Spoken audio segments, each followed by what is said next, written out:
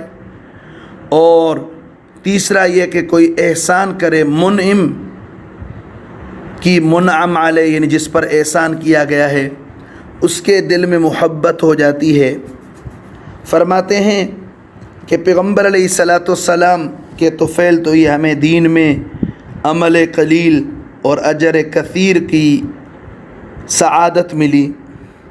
حضرات صحابہ رضوان اللہ علیہ مجمعین کی زندگیوں میں اس طرح کی کئی مثالیں ملتی ہیں. عمر رضی اللہ تعالیٰ عنہ جیسا جلیل القدر، لیکن پیغمبر علیہ الصلاۃ والسلام کے ثانیہ ارتحال کا صدمہ برداشت نہیں کر سکا. فرمانے لگا کہ جو کہے گا کہ پیغمبر علیہ السلام فوت ہو گئے ہیں میں اس کی گردن کو اڑا دوں گا. عبداللہ ابن زید بن عبد رب جو پیغمبر علیہ الصلاۃ والسلام کے مؤذنوں میں سے، اذان دینے والوں میں سے تھے، اپنے باغ میں کام کر رہے تھے کہ اس حالت میں ان کے صاحبزادے نے آ کر یہ اندھوناک خبر سنائی کہ سرور دو عالم صلی اللہ علیہ وسلم وصال فرما گئے ہیں.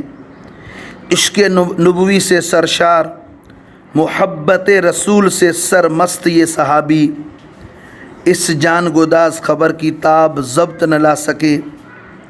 بے تاب ہو کر ہاتھ فضا میں بلند کیے اور زبان سے یہ حسرت ناک الفاظ نکالے کہ اللہ اب مجھے بینائی کی دولت سے محروم کر دے، تاکہ یہ آنکھیں جو سرکار دو عالم صلی اللہ علیہ وسلم کے دیدار سے مشرف و منور ہوا کرتی اب کسی دوسرے کو نہ دیکھ سکیں.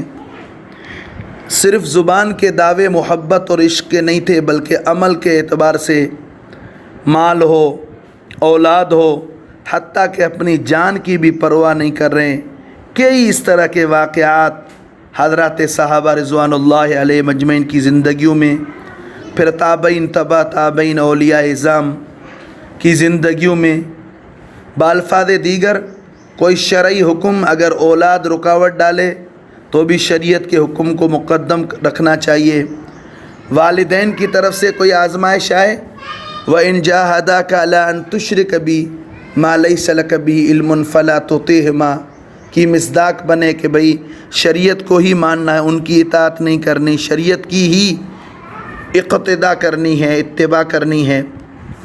اور اسی طرح کوئی طبعی یعنی اپنی ذات کے اعتبار سے کوئی چیز ہو تو اس کو بھی قربان کر دے.